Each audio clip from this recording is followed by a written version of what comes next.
On Christmas Eve, I came home without warning. I found my daughter shivering outside at 32 degrees Fahrenheit. No blanket to keep her warm. My son-in-law's family was laughing, toasting with champagne by the fireplace. I kicked the door open, holding my daughter in my arms, and said 6 words. I'm glad you're here. If you're watching this video, give it a like, subscribe to the channel, and tell me in the comments where you're hearing my revenge story from. I want to know how far it's reached. I stepped out of the taxi. My heavy boots sank into the thick layer of snow outside my daughter's house in Boise, Idaho. The icy wind slapped my face like it wanted to peel my skin off, forcing me to pull up the collar of my coat. After years as a Taekwondo coach, I thought I was used to any challenge, from the sweltering heat of the dojo to the harshest winters. But this Christmas Eve cold made me shiver. I stood there, in front of the warmly lit house, a mix of excitement and nerves swirling inside me. Today, I wanted to surprise Emily. I wanted to see my little girl's radiant smile when her mom showed up out of the blue. After so many months away, the front yard was buried in snow, not a single footprint in sight, like no one cared enough to clear it. Through the big picture window, I could see the cozy glow spilling out from the living room, where cheerful Christmas music played from a Bluetooth speaker. The song Jingle Bells, Emily's favorite when she was a kid, filled the air. I stepped closer, trying to peek inside. A long table draped in a bright red tablecloth stretched out in front of me, loaded with traditional dishes. A golden roasted turkey, steaming plates of cornbread stuffing, a bowl of cranberry salad with shiny bits of apple and raisins, and glasses of red wine glinting under the lights. The Whitlock family, my son-in-law's folks, was gathered in full. I recognized Mr. Harold Whitlock, Ryan's dad, sitting with an air of authority, and Mrs. Evelyn Whitlock, his mom, holding a glass of wine with a smug smile on her lips. Ryan's sister Abigail was there too, with her 2 young kids laughing nonstop. They were all raising their glasses, toasting around the crackling fireplace. But where was Emily? I frowned, straining to see further inside, thinking maybe she was tucked in some corner. I'd pictured her smiling, chatting happily, like in the old days when she'd wrap her arms around my neck, telling me endless stories. Then I heard a noise, a faint whimper coming from the porch. I turned, and my heart stopped. Under the dim light, next to a snow-covered poinsettia planter, Emily was curled up in an old wooden chair. She wore only a thin blouse, her frail shoulders shaking uncontrollably, her messy hair sticking to her forehead, damp from melted snow. I ran to her, my heart pounding like a drum. "Emily!" I shouted, my voice breaking with panic. I yanked off my coaching jacket and wrapped it around her with urgency. My trembling hands touched her arm. It was ice cold, like there was no warmth left in her. Emily lifted her face, her eyes red, her pale lips barely whispering, "Mom." Her voice was so faint, it almost dissolved into the air, and she collapsed against my shoulder. I hugged her tightly, feeling her body shake like a bird caught in a storm. "I'm here, sweetheart. I'm here," I whispered, trying to sound calm, though tears burned in my eyes. I pulled an extra sweater from my bag and wrapped it around Emily, trying to share some of my warmth. I lifted her in my arms as her soaked slippers fell into the snow, leaving a messy trail. I held her close, feeling her weak breath against my neck. In that moment, all I wanted was to get her out of there, away from the biting cold, away from whatever had brought her to this state. But then, from inside the house, the laughter kept going, careless and cruel. I clearly heard Ryan's deep voice, smug and boastful, bragging about something. The whole table erupted in laughter, and the clinking of glasses sounded like distant, eerie music. They were happy, cozy by the fireplace, while my daughter, my own flesh and blood, was trembling outside in the cold, like she didn't deserve to be in that house. Just a few hours ago, I was at the Boise airport, still sweaty from a week of coaching the national Taekwondo team. The heat of the mats seemed to linger on me, even as I stood in the chilly airport lobby. I dragged my old suitcase, so excited I could hardly stand still, imagining Emily's face lighting up when I showed up unannounced on Christmas Eve. My heart was racing. She'd always been my light, ever since she was a little girl, clinging to my legs, begging for one more bedtime story, growing into a sweet young woman whose smile could melt away my toughest days. But my job as head coach took me from place to place. Seattle, national tournaments, stealing moments with Emily. Every time I left, I told myself, just one more tournament, then I'll be with her. And now I was here, ready for a Christmas reunion I was sure would make her happy. I sat in the airport waiting area for the short drive to Boise's suburbs, pulling out my phone to call Emily. I wanted to hear her voice, make sure she was home. The phone rang and rang, each tone tightening my nerves. No answer. I frowned, thinking maybe she was busy preparing Christmas dinner with the Whitlock family. I called again, then once more, always the same. Silence. A knot of unease settled in my chest, spreading like ink on paper. I sent a text. "Mom's on her way. You home?" I stared at the screen, waiting for the little blue checkmark. Nothing came. I tried to shake off the bad feeling, convincing myself she'd left her phone somewhere or was distracted decorating the Christmas tree, like she did every year. The plane had landed in Boise after dark. I dragged my suitcase out of the airport, and the winter night's cold hit me hard, sinking into my skin. Families were hugging, laughing, heading to midnight mass. A dad carried his little girl on his shoulders. She held a candy cane and giggled happily. I watched them, a lump tightening in my throat. I'd carried Emily like that too, held her hand through streets twinkling with Christmas lights. But now I was alone, pulling a heavy suitcase, stepping out of the airport with an indescribable loneliness. I flagged a taxi and, with a voice hoarse from exhaustion, said, "Take me to Meadow Creek, 12th Street." On the way, traffic was slow, the streets packed with people bundled in coats and scarves, heading to church for Mass. I stared out the taxi window at the warm lights glowing from houses along the road. Church bells rang faintly in the distance, mixed with a choir singing Silent Night somewhere nearby. I smiled, picturing Emily busy in the kitchen, making the mashed potatoes she'd learned from me. When the car stopped at an intersection, I glanced outside and spotted a group of cops directing traffic. Among them, I recognized Jake, a former student from my days teaching Taekwondo at the local community center.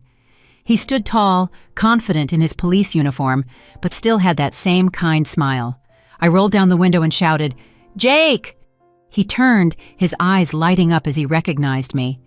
"Ms. Rose, you're back!" he exclaimed, adjusting his police cap. I smiled, trying to hide my exhaustion. "Yeah, just finished training in Seattle. You still working in Boise?" Jake nodded, his smile bright. "Yep, traffic cop now. You here for Christmas with family?" "With Emily," I said, my heart warming at the mention of my daughter. But then Jake's face froze. His smile faded. A flicker of doubt passed through his eyes, like he wanted to say something but couldn't. A bad feeling sparked in me, like a flame starting to spread. "What's wrong, Jake? Something up?" I asked, lowering my voice. He shook his head, forcing a smile. No, it's nothing, Ms. Rose, just glad you're back." But his eyes betrayed worry. I wanted to press him, but the light turned green. The driver hit the gas, and the car pulled away, leaving Jake watching me from the street, gripping the brim of his cap tightly. As we neared Emily's house, I asked the driver to stop a short distance from the gate. I wanted to surprise them, to see Emily's face when she found me standing at the door. I grabbed my suitcase and walked through the snow-covered path, my boots leaving deep prints. The golden glow from the houses around shone like lit candles. From a distance, I heard a guitar and singing coming from Emily's living room. I smiled, picturing her singing like when she was a kid, standing by my side, belting out Winter Wonderland with that clear voice. I left my suitcase on the step, took a deep breath, and got ready to knock. But then a mocking laugh cut through the air, sharp as a knife. I froze. My hand hovered, not touching the door. Mr. Harold Whitlock's deep, gruff voice boomed clearly. "That's what they call a daughter-in-law? A woman who can't even have kids, 4 miscarriages. Haven't they embarrassed us enough?" His laugh was heavy, dripping with contempt. Then Ryan's voice, cold and cruel, chimed in. "Always faking depression, locking herself in her room to do nothing. If it weren't for my parents, I'd have kicked her out ages ago." Another laugh erupted, followed by the clinking of wine glasses. I heard Abigail, Ryan's sister, her tone venomous. "Yeah, totally useless. A wife who can't have kids, what's she good for? Pretending to be sick just to get coddled.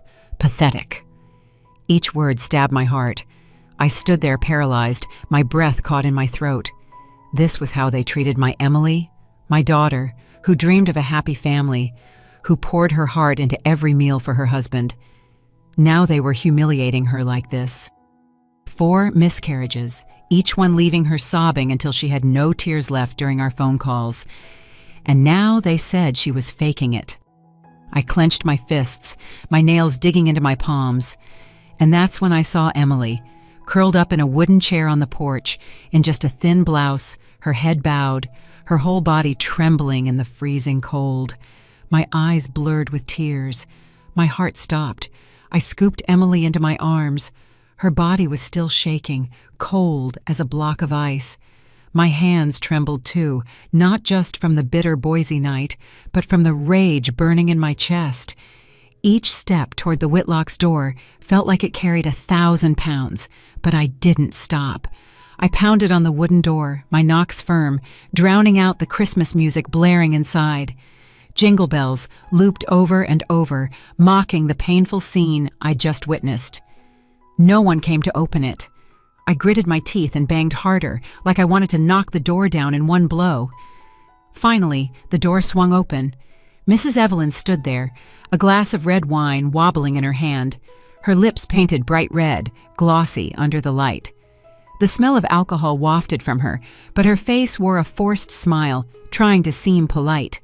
"Hey, Ms. Rose, what a surprise," she said, her voice syrupy but fake, like I was an unwelcome guest. "Why didn't you let us know so we could roll out the red carpet?" I locked eyes with her, not bothering to hide my anger. "Let you know?"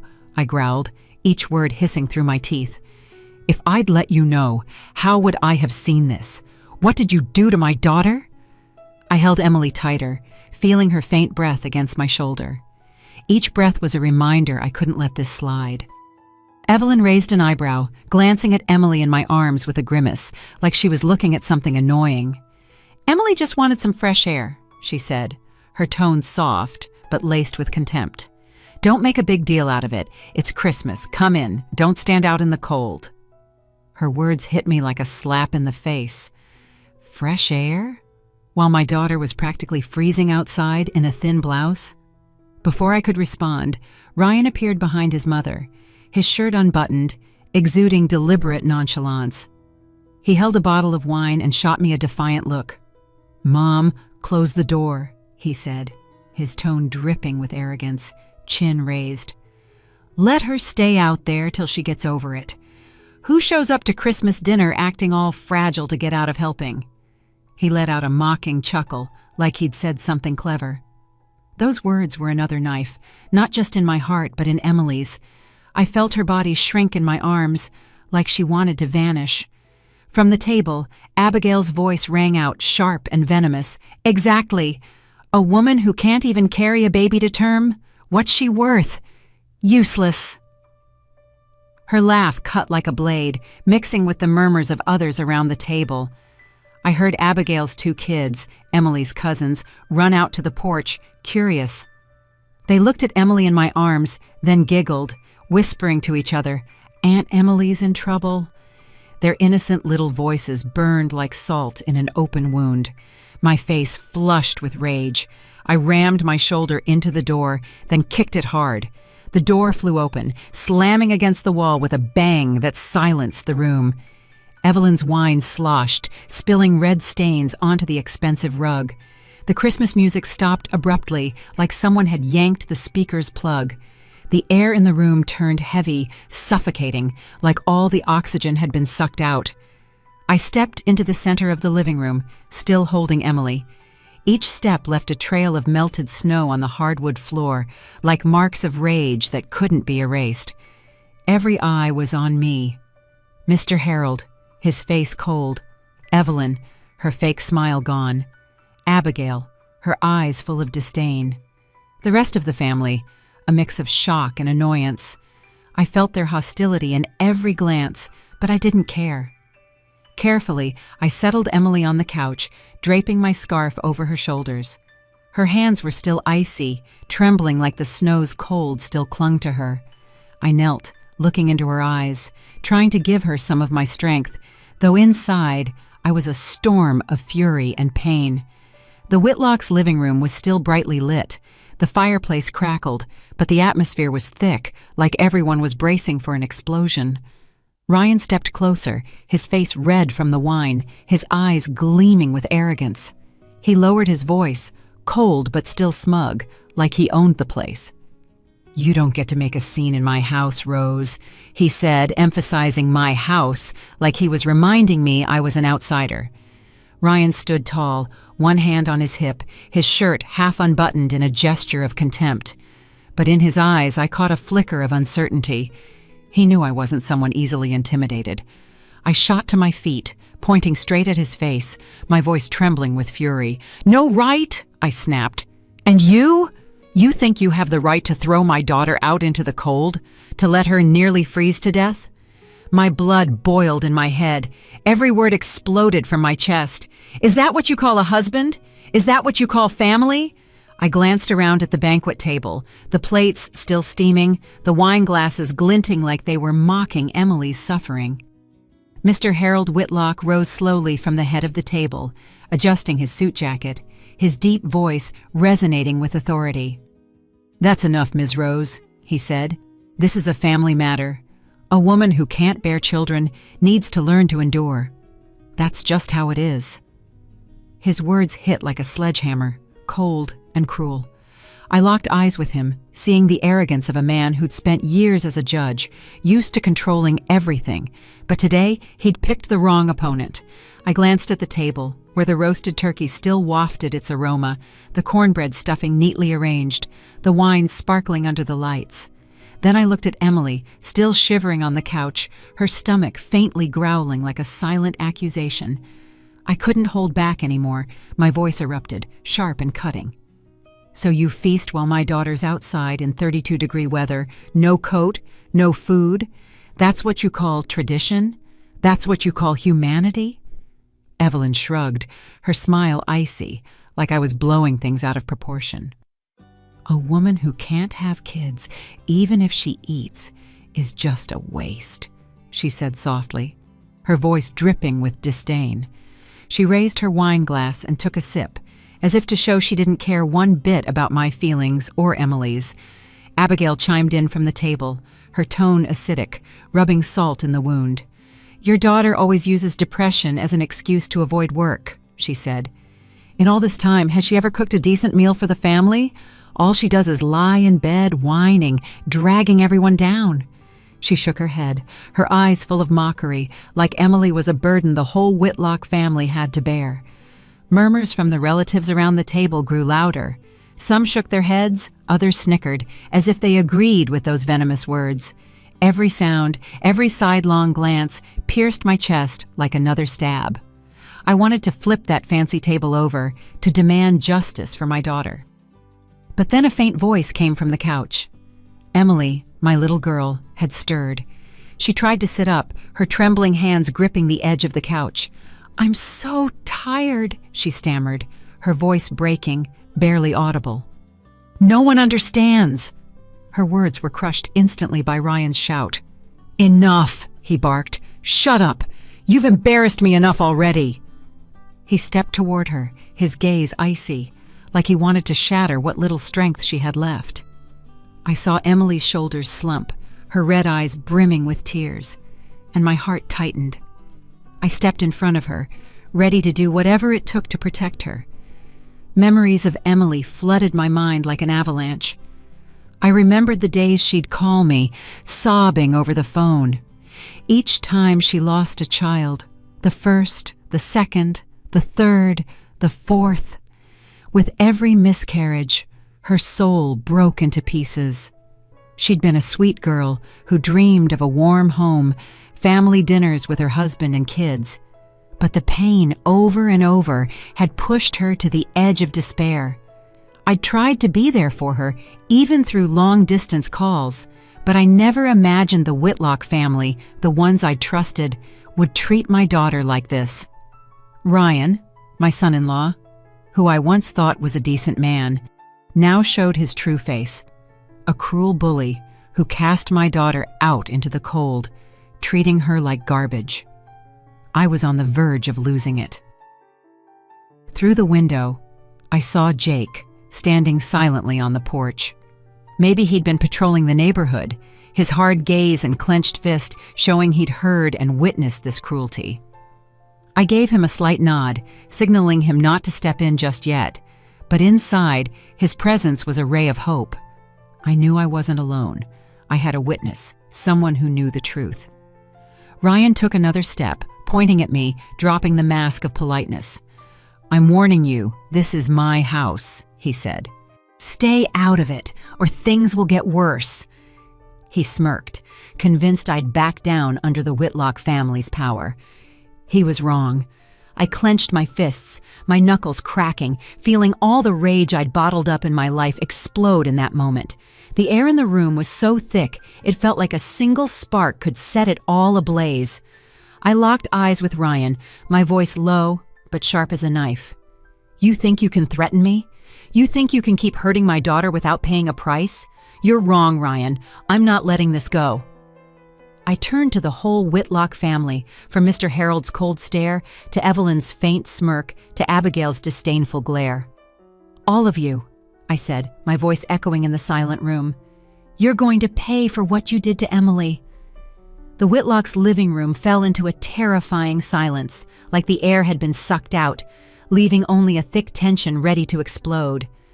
I placed my hand on Emily's shoulder, feeling her frail frame under the scarf, my voice steady and unwavering. "This isn't a private matter anymore. This is domestic abuse." My words landed like a stone in a still lake, rippling through everyone in the room. Evelyn, still holding her wineglass, let out a mocking laugh, swirling it like she was enjoying a joke. "Abuse?" she said, her tone dripping with sarcasm and arrogance. "We're just teaching her place, Rose. You should thank us for putting up with her this long." Ryan stepped closer, his eyes red from alcohol and rage. He spat his words, like he was chewing each one before letting it out. "She fakes depression. Fakes pain to do nothing. No one's hitting her. We're just sick of her uselessness." He paused, staring at me with a twisted smile. "Teach your daughter again, Rose. Nobody loses 4 pregnancies in a row.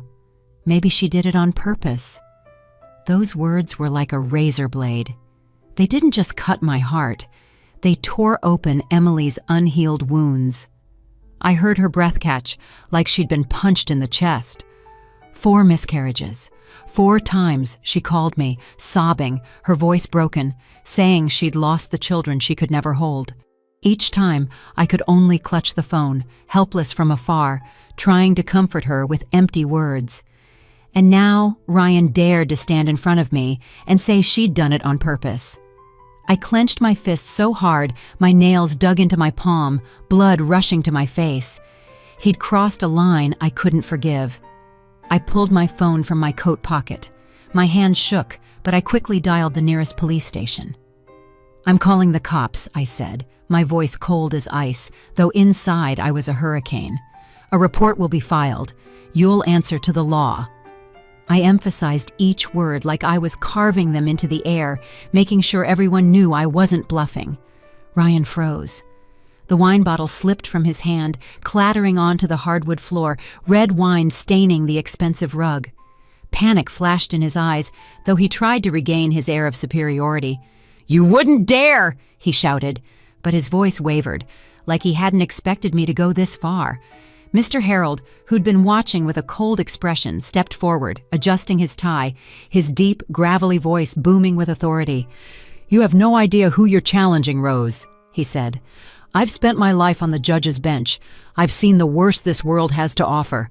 You think a phone call will make us tremble?" His eyes were sharp as knives, reminding me the Whitlock family wasn't easily shaken. But I didn't back down. I'd seen my daughter shivering in the cold, and nothing, not even Mr. Harold's power, would silence me. Abigail, from the table, crossed her arms and let out a mocking smile. "Go ahead, make the call, Ms. Rose," she said, her tone taunting. "Let's see who they believe, a crazy old lady or a respected family like ours. You think the police will side with you?" Her venomous laugh rang out, confident I'd fail. Emily, still on the couch, tugged at my sleeve, her voice trembling in a whisper. "Mom, please don't do it. I just want peace." Her red eyes, full of fear, seemed to say she was terrified things would get worse. I looked at her, my heart aching. I knew she was scared of the Whitlocks' retaliation, of more humiliation piling on. But I also knew if I stopped now, Emily would be trapped in this pain forever. I squeezed her hand tightly, trying to pass her some of my courage. "You don't have to be afraid," I said softly but firmly. "I'll protect you, I promise." I lifted her in my arms, snow from her clothes falling onto the rug like pieces of a shattered dream. I ignored the Whitlocks' scornful glares and their muttered threats. All I knew was I had to get her out of that place, out of that cage of cruelty she'd been locked in for too long. As I turned toward the door, I saw Jake through the foggy glass, standing on the porch. His hand rested on his radio, his eyes burning with a hidden fire, ready to act at any moment. I gave him a slight nod, enough to let him know I was ready for the fight. Jake nodded back firmly, his hand still gripping the radio like a promise he'd stand by me. I walked out without looking back. Behind me, I heard Evelyn yelling at the housekeeper to clean the spilled wine on the rug. I heard Ryan slam his hand on the table, muttering a curse. Then Mr. Harold's deep, angry voice echoed as he called someone on the phone. All those sounds were like arrows piercing my back. But I didn't care. I took Emily to my small apartment near the National Training Center, where I'd lived for years as a coach. It wasn't fancy. Just a living room with an old couch, a simple kitchen in the corner, and a few family photos on the wall. But to me, it was a safe place where I could shield my girl from the Whitlocks' insults and the cruel cold. I carried Emily to her room and gently settled her on the bed. She was still shivering, though wrapped in my thick coat. I dug through the closet for an old sweater, put it on her, then made a mug of hot cocoa, its sweet aroma filling the chilly air. "Drink this, sweetheart," I whispered, placing the mug in her hands. But she just stared at it, her eyes empty, like she didn't believe she deserved even a bit of warmth. My phone rang, cutting through my thoughts. It was Jake. His voice was deep and steady. "Ms. Rose, I just filed the initial report at the station, but the Whitlocks won't go down easy. They've got influence, you know that. I'm ready to testify as a witness if you need me." I felt the determination in his tone, like a small flame that never dies. Jake, my old student, the one who once stood in the dojo with bright eyes, was now by my side in a different kind of fight. "Help me prepare, Jake," I said, my voice brief but full of gratitude. "This could be a long battle." He replied with a simple, "I got it, Coach. I'm here." The next morning, I took Emily to a therapist in downtown Boise. Dr. Linda Carter, an older woman with a kind gaze, welcomed us into a cozy office. After talking with Emily, she looked at me, her voice heavy and sad. "She's suffering from severe depression, Ms. Rose. 4 miscarriages combined with constant insults from her in-laws have crushed her confidence. She needs rest, treatment, and above all, to feel safe." I nodded, my heart tightening. I knew Emily wasn't okay, but hearing it from the therapist felt like another stab. I looked at her, curled up in the chair, her hands clasped tightly, and blamed myself for not being there sooner. That afternoon, Jake stopped by the apartment, out of his police uniform, carrying a bag of fruit and some old cookbooks. He set them in front of Emily, hesitating. "I know you like cooking," he said. "Thought maybe starting small, like a pie or some chicken noodle soup, might make you feel better." His voice was gentle, but I saw the worry in his eyes. Emily lowered her head, clutching the edge of her blouse, and murmured, "Thanks, but I don't think I can do anything anymore." Her words pierced my chest like a needle. Jake's face fell for a moment, but he didn't push her, just nodded quietly. He left the bag on the table and turned to me. "Ms. Rose, whatever you need, just say it. I've got your back."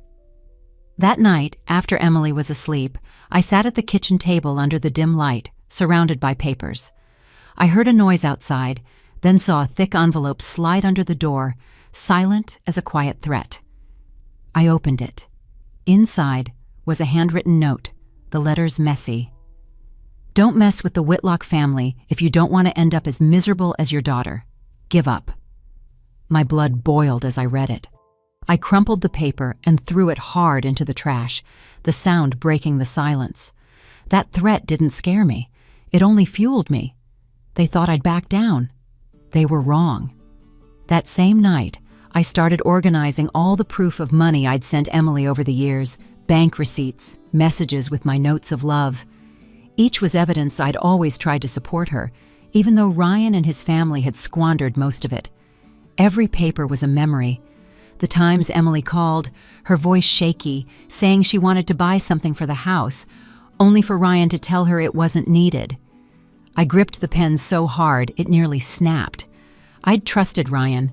I thought he'd take care of my daughter, but he only saw her as a tool, and when she stopped being useful, he discarded her without mercy. Emily woke up in the middle of the night.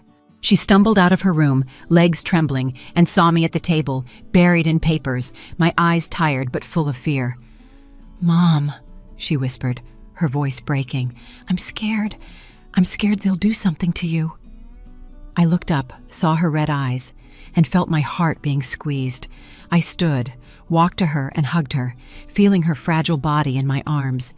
"You don't have to be afraid," I said firmly, though inside I was a knot of nerves. "From now on, I'm the one who will protect you from everything. I promise." I took Emily back to bed, staying by her side until she fell asleep. But I couldn't sleep. I returned to the kitchen table, kept sorting papers, and made a list of what needed to be done. I called an old lawyer friend who'd helped me with a case tied to the Taekwondo team. He promised to look into it, but warned me, "The Whitlocks have a lot of pull in Boise, Ms. Rose. They know people in the courts. Get ready for a long fight." I nodded, though he couldn't see me. "I know," I said, "but I'm not stopping." The weeks preparing the case felt like an endless nightmare. Every night, under the dim lamp in my small apartment, I reviewed page after page, rereading every bank receipt, every medical report about Emily. Those cold numbers and letters were proof of my love for my daughter, but also a painful reminder of everything she'd suffered. Finally, the first day of the trial came, and I felt like I was stepping onto a Taekwondo mat. Emily and I entered the Boise courthouse. The morning chills seeped through my thick coat. I held her hand, feeling her icy fingers tremble in my palm. Her eyes were red, with dark circles showing sleepless nights. She kept her head down, like she wanted to hide from the stares. I stood tall, trying to be her rock, though inside I was just as shaken. "I'm here," I whispered, squeezing her hand gently. She nodded weakly, but her empty eyes showed she'd given up the fight long ago. The Whitlock family was already there, early. Ryan, in a sharp gray suit, carried himself like a confident lawyer. Before the trial, he sat, adjusted his tie, and shot us a scornful glance. Next to him was Mr. Harold, walking slowly but with a gaze sharp as a blade. He flashed a confident smile, like he already knew the outcome. In the family row, Evelyn and Abigail sat primly, dressed elegantly, whispering occasionally, throwing us looks. I felt their hostility in every gesture, but I forced myself to stay calm, reminding myself today wasn't my fight. It was Emily's. Jake was there too, sitting in the spectator section in his police uniform. He gave me a slight nod, his steady gaze like a promise he wouldn't abandon us. His presence made me feel less alone, like I had an ally in this battle. I nodded back, silently thanking him for being there from that terrifying Christmas Eve to this day. The trial began. My lawyer, Mr. James, stood and presented each piece of evidence clearly. He showed the bank transfers I'd sent Emily over the years, proving I'd always supported her, though most of that money ended up in Ryan's hands. He also presented Emily's medical records with detailed notes from the therapist about her depression. After 4 miscarriages and constant insults from her husband's family, Emily didn't just suffer physically, she was emotionally destroyed, James said, his voice thick with emotion. They treated her like an outsider in her own home. I looked at Emily, her head bowed, hands clasped tightly like she was trying to hold in the pain. I wanted to stand and hug her, but I knew I had to stay strong and let the lawyer do his job. Then the young lawyers for the Whitlock family stood up, and I felt injustice creeping into the courtroom. One of them, in a sleek black suit, spoke with a commanding voice. "Emily's just faking illness to be coddled. The Whitlock family gave her everything. Shelter, food, every need met. But she didn't hold up her end. She failed as a wife." Those words slapped me across the face. Faking? Coddled? I clenched my fists so hard I felt my blood boil. They called a witness, Mrs. Martha, the Whitlock's former housekeeper. She took the stand, eyes darting, voice shaky. "Mrs. Emily was lazy," she said. "She'd lock herself in her room all day, neglecting the house.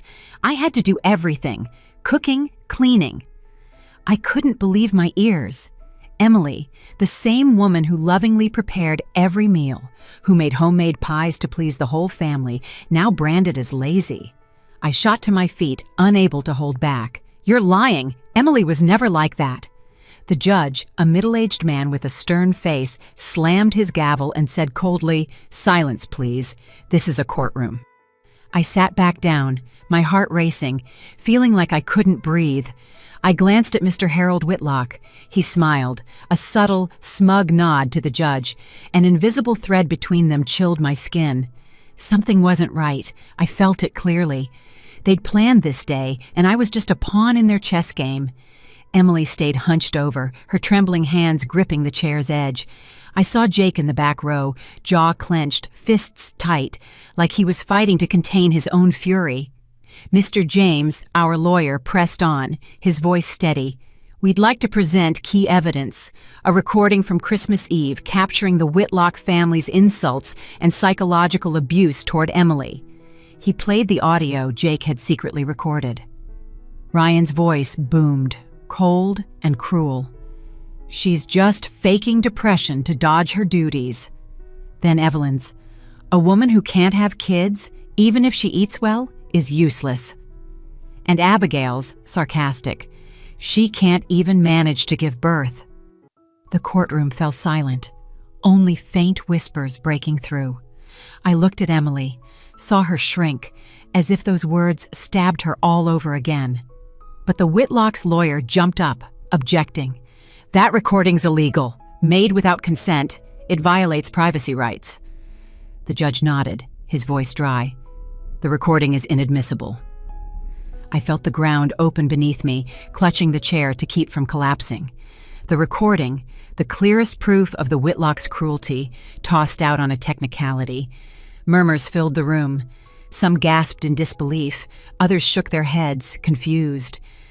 I looked at Jake, his head bowed, fists trembling on his knees.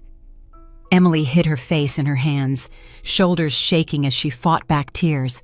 I wanted to lose it, to rush the judge's bench and demand justice, but I knew in that room justice wasn't on our side.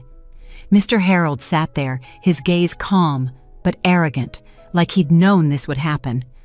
I squeezed Emily's hand, trying to give her strength, though I felt defeated myself. After a week of grueling trial days, the final verdict came. I sat in the Boise courthouse, holding Emily's hand, her cold, trembling fingers in mine. All week, I'd tried to stay strong, but every night, back at my small apartment, my heart ached with anguish and helplessness. Emily sat beside me, eyes red from sleepless nights, her face pale like life had been drained from her. I gripped her hand, trying to pass her some courage, though I was trembling too. Ryan strode into the room, adjusting his tie like it was just another day. Evelyn, his mother, smoothed her dress and sat upright, lips painted deep red, a confident smile on her face like she already knew the outcome. Abigail, in a flashy outfit, shot us a scornful look. Mr. Harold stood behind Ryan, imposing, his gaze hard, reminding us the Whitlock family always had everything under control. Jake was in the spectator section, still in his police uniform. His eyes were steady, but couldn't hide his worry. He gave me a slight nod, a silent promise he'd be there no matter what. I returned a grateful look, comforted by his presence. But when the judge, a middle-aged man with an expressionless face, entered, a chill ran down my spine. The air grew heavy, like everyone braced for an inevitable verdict. The judge spoke, his voice dry and firm. The court grants the divorce request of the plaintiff, Emily Harper Larson, and the defendant, Ryan Whitlock. Those words sparked a ray of hope inside me. Emily broke into silent tears, tears streaming down her cheeks. I squeezed her hand, urging her to stay calm and listen. The divorce was what I wanted for Emily, a chance to escape the Whitlocks' cruel cage, but I knew the ruling wasn't the end. The judge continued, his voice monotonous, like reading a report. However, the court does not recognize the claims of domestic abuse due to insufficient legal evidence. As for assets, since Ryan Whitlock contributed more to the marriage's upkeep, the court awards him the majority of shared property. Those words hit like a hammer to my chest. I froze, my breath caught in my throat. No recognition of domestic abuse? Insufficient evidence? I remembered the Christmas Eve recording, Ryan, Evelyn, and Abigail's cruel words, discarded over a technicality. I thought of Emily's medical records, the bank receipts, all twisted by the Whitlocks' lawyers into evidence against us. Then it hit me. Mr. Harold, with his past as a judge and deep ties in the judicial system, had rigged it. I looked at him, saw him tilt his head slightly, that smug smile still on his lips. It was all fixed. They'd manipulated the ruling, and Emily and I were just pawns in their game. I couldn't hold back anymore.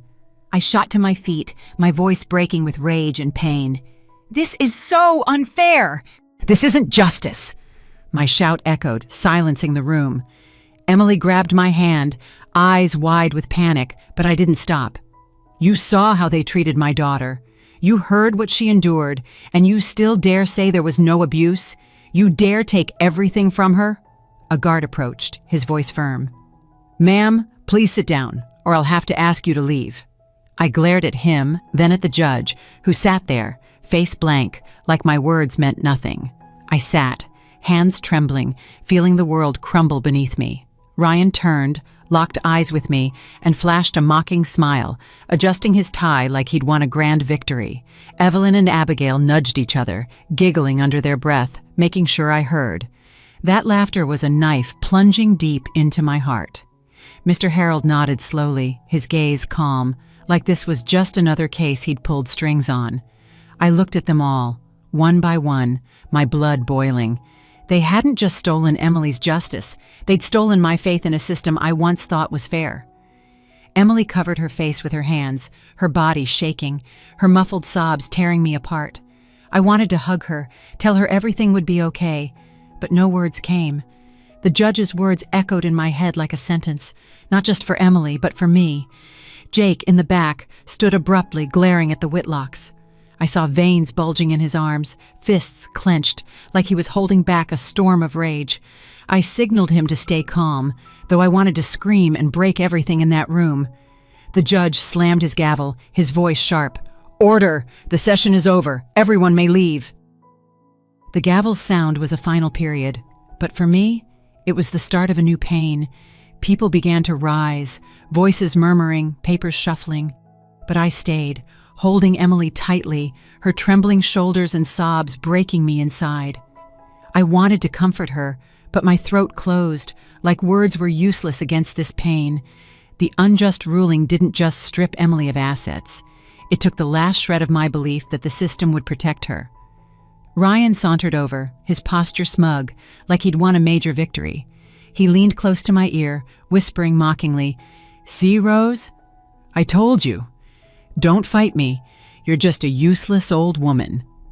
He flashed a crooked smile, eyes gleaming with triumph, then turned to leave, like Emily and I weren't worth his time.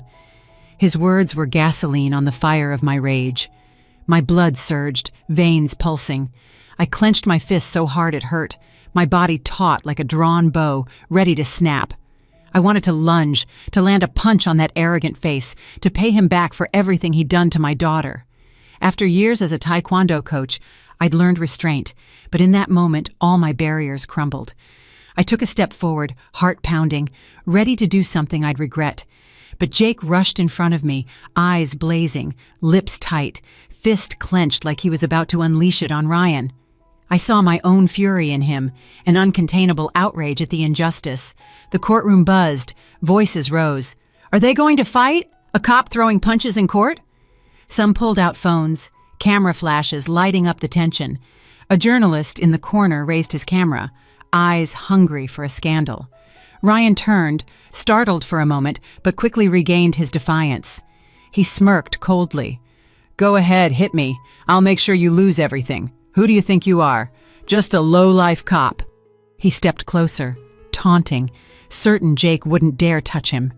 Jake's fist trembled, his breathing heavy, eyes red. I knew he could do something irreversible. Suddenly, Emily broke free from my arm, ran to Jake, and clung to his arm, sobbing, her voice broken. No, please, don't do it. I don't want you or Mom to become violent like him. I just want peace. I just want to keep living. Her cry tore through the air, silencing the room. I saw tears stream down Emily's face, her thin hands gripping Jake like he was her last anchor. Jake froze, breathing hard, his fiery eyes slowly dimming. His fist trembled, rigid for a moment, then slowly loosened, dropping to his side. He bowed his head, lips tight, fighting to contain the rage consuming him. Camera clicks echoed, flashes highlighting Emily clinging to Jake, Ryan standing smugly in front. Some in the room, maybe unaware of the case, began to sob. A soft murmur of crying rose, like Emily's pain had pierced them. I looked around. A woman wiping tears, a man shaking his head in sorrow. But the Whitlocks stood unmoved. Evelyn and Abigail whispered to each other, cold smiles on their lips. Mr. Harold nodded slightly, his authoritative air intact, like everything was still under his control. The judge slammed his gavel, his voice cold. Order! If this disruption continues, I'll have guards clear the room. The gavel's sound was a warning, snapping everyone back to reality. I stepped forward, took Emily, and hugged her tightly. She kept crying, her body trembling in my arms like a lost child. Jake stood beside us, head bowed, lips tight, like he blamed himself for not doing more. I placed a hand on his shoulder, nodding gently, letting him know I understood and was grateful he was there. Ryan adjusted his tie, turned, and walked off, his steps heavy with triumph. Evelyn and Abigail followed, their cold laughter another knife in my chest. The room slowly emptied, leaving just me, Emily, and Jake, 3 people sharing the same bitter lump in our throats. I hugged Emily tighter, feeling her weak breath against my shoulder. Mom, she whispered, voice breaking. I don't want to fight anymore. I'm tired. Can we just go home? Those words tore my heart apart. I wanted to tell her everything would be okay, that I'd keep fighting, but my throat closed and no words came. I led Emily out of the courtroom, Jake walking silently beside us, his gaze steady. The faint Boise sunlight streamed through the windows, but it couldn't warm my heart. I knew today's ruling wasn't just a loss, it was a declaration of war. The Whitlocks may have won in court, but I wouldn't let them win in Emily's life. I looked at her, her red eyes holding a tiny spark, like a flicker of hope, however small. For that spark, I swore I wouldn't give up. In the days after the trial, Boise seemed to stir with an undercurrent. Local news started talking. Bold headlines hit the front pages. Whitlock trial, justice bought. Reading those words, my heart pounded, like they voiced our pain, Emily's and mine. On social media, the video of Emily clinging to Jake in the courtroom spread fast. The image of my daughter, eyes red, voice breaking, begging Jake not to become violent, touched many hearts. Comments flooded with outrage. The Whitlocks think they can control everything. Emily deserves better than this." Sitting in our small apartment, reading those words, I felt a bit of comfort, though the court had turned its back on us. The community's voice was starting to side with Emily. The Whitlocks, despite their legal win, began to feel the cost. I heard Mr. Harold's old colleagues whispered behind his back rumors of how he'd used his influence to bend justice. Ryan, dubbed the lawyer of injustice, became a target of online criticism. The prestige the family flaunted was crumbling like a sandcastle swept by waves. I didn't revel in it, but I felt a sliver of justice, not from the courts, but from the people's voice. I brought Emily to live with me in my small apartment, lit by the warm yellow glow of lamps, family photos on the walls. Each morning, I got up early to make her breakfast, sometimes pancakes with maple syrup, other times just scrambled eggs with toast. Emily sat slowly at the table, cradling a mug of hot tea, staring out the window where faint sunlight slipped between Boise's rooftops. Some days, I saw silent tears roll down her cheeks like raindrops. But I knew slowly Emily was healing. Each day, she spoke a little more, her eyes less empty than before. I didn't push her. I just stayed by her side, a mother ready to shield her daughter from any storm. Jake became a vital part of our lives. He'd stop by, sometimes with a small bouquet of poinsettias, other times with donuts from the corner bakery. Each visit lit Emily up a little, like his presence was medicine for her soul. One afternoon, Jake, a bit nervous, handed Emily a small box. Inside was a keychain shaped like a taekwondo uniform, the same symbol I'd taught him and my other students. "You don't have to be strong right away," he said, his voice soft but firm, "but you can start over, little by little, like Ms. Rose did." Emily took the keychain, frozen, her eyes shining with emotion. She pressed her lips, holding back tears, then nodded slowly. "Thank you," she whispered, her voice small but full of feeling. I watched from a distance, silent, feeling a weight lift off my chest. For years, Emily had been belittled, called useless. Now someone saw her true worth, valued her not for what she could do, but for who she was. I turned away, wiping a tear from my cheek, not wanting Emily to see me vulnerable.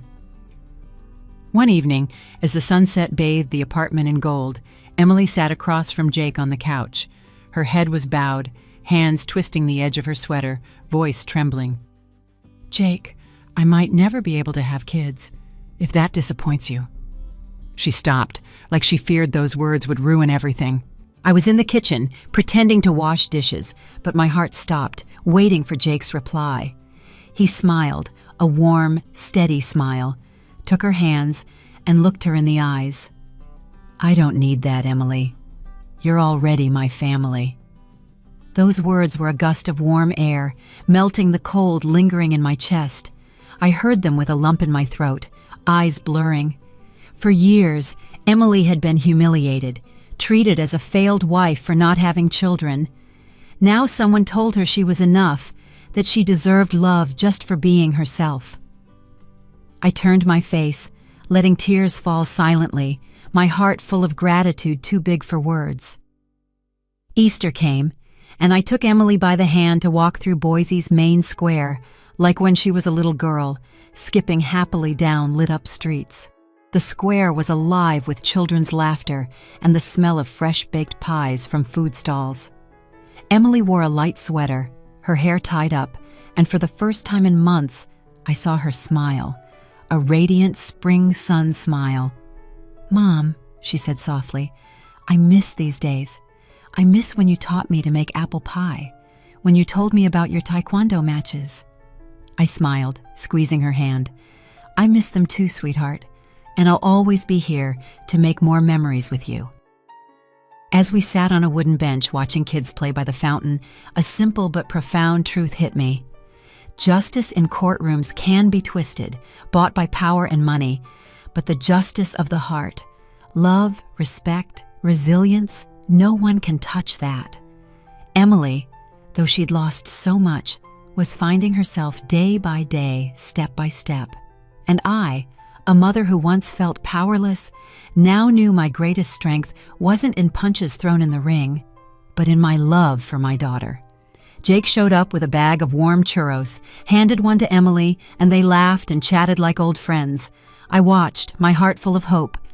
Emily might never forget the scars the Whitlocks left, but she was learning to move forward, to love herself, to open up to those who truly valued her. And me, at 65, after fighting so many battles, I knew the fight for Emily's happiness was the most meaningful of all. This story is fictional, but draws on real-life experiences. Names and places have been changed to protect those involved. We share it not to judge, but in hopes someone will pause and think about how many mothers suffer silently in their own homes. I'm genuinely curious. If you were in my shoes, what would you do? Would you stay silent for peace, or would you dare to face it all to reclaim your voice? I want to know what you think, because every story is a candle that can light someone's path. God always blesses. I firmly believe courage leads to brighter days. In the meantime, at the end of the video, I've linked 2 of the channel's most loved stories. They'll surprise you, I promise. Thanks for staying until the end. Trước khi khép lại câu chuyện này, mình muốn bạn ở lại với mình thêm một chút, như một cuộc trò chuyện thực sự, không vội vàng, không kịch bản. Đôi khi mình nghĩ điều đặc biệt nhất của những câu chuyện như thế này không phải là cao trào, không phải là cái kết, mà là những cảm xúc còn đọng lại sau khi mọi thứ đã kết thúc. Bạn có bao giờ xem xong một câu chuyện rồi tự nhiên im lặng vài giây không? Không phải vì không có gì để nói, mà là vì có quá nhiều thứ đang chạy trong đầu. Mình thì có. Và mỗi lần như vậy mình lại tự hỏi, ngoài kia có bao nhiêu câu chuyện giống như thế này mà chúng ta chưa từng được nghe. Bao nhiêu con người đã trải qua những điều khó khăn như vậy nhưng không có ai kể lại. Bao nhiêu người phụ nữ đã phải mạnh mẽ trong im lặng mà không ai thực sự nhìn thấy. Đó là điều khiến mình luôn suy nghĩ rất nhiều sau mỗi video. Bởi vì sự mạnh mẽ không phải lúc nào cũng ồn ào. Nó không phải lúc nào cũng là những khoảnh khắc đứng trên sân khấu hay những chiến thắng rõ ràng để mọi người vỗ tay. Đôi khi sự mạnh mẽ chỉ đơn giản là thức dậy vào mỗi buổi sáng khi bạn không còn chút năng lượng nào, tiếp tục cố gắng khi mọi thứ dường như đang chống đối lại bạn. Mỉm cười dù bên trong bạn đang rất mệt mỏi. Và điều đặc biệt là rất nhiều người phụ nữ ngoài kia đang làm điều đó mỗi ngày. Không ai biết, không ai hỏi, nhưng họ vẫn tiếp tục. Những nhân vật trong câu chuyện bạn vừa xem có thể là hư cấu, nhưng cảm xúc của họ thì không hề hư cấu. Nỗi đau là sự thật, sự tổn thương là thật, và cả sự kiên cường cũng là thật. Đó là lý do tại sao mình luôn muốn kể những câu chuyện như thế này. Không phải để làm mọi thứ trở nên buồn hơn, mà để chúng ta có thể hiểu hơn, hiểu rằng đằng sau mỗi con người là cả một hành trình mà chúng ta không thể nhìn thấy. Hiểu rằng đôi khi sự im lặng của một người không phải là họ yếu đuối, mà là họ đã phải chịu đựng quá nhiều. Và hiểu rằng sự vươn lên không phải lúc nào cũng hoàn hảo. Có những lần họ sẽ gục ngã, có những lúc họ sẽ nghi ngờ chính mình, có những khoảnh khắc họ muốn từ bỏ tất cả. Nhưng rồi họ vẫn đứng dậy, không phải vì họ không sợ, mà là vì họ không còn lựa chọn nào khác ngoài việc phải tiếp tục. Và mình nghĩ đó mới là định nghĩa thực sự của sức mạnh. Không phải là không bao giờ yếu đuối, mà là vẫn bước tiếp, ngay cả khi bạn đang yếu đuối nhất. Có thể khi nghe đến đây, bạn sẽ thấy câu chuyện này không chỉ là về một nhân vật nữa, mà là về rất nhiều con người. Có thể là một người bạn của bạn, một người thân trong gia đình, hoặc thậm chí là chính bạn. Và nếu bạn từng trải qua những cảm xúc tương tự, thì mình muốn bạn biết một điều: bạn không hề đơn độc. Có thể câu chuyện của bạn chưa được kể, có thể không ai thực sự hiểu hết những gì bạn đã đi qua, nhưng điều đó không làm cho những gì bạn trải qua trở nên ít quan trọng hơn. Ngược lại, nó càng cho thấy bạn đã mạnh mẽ như thế nào để đi đến đây.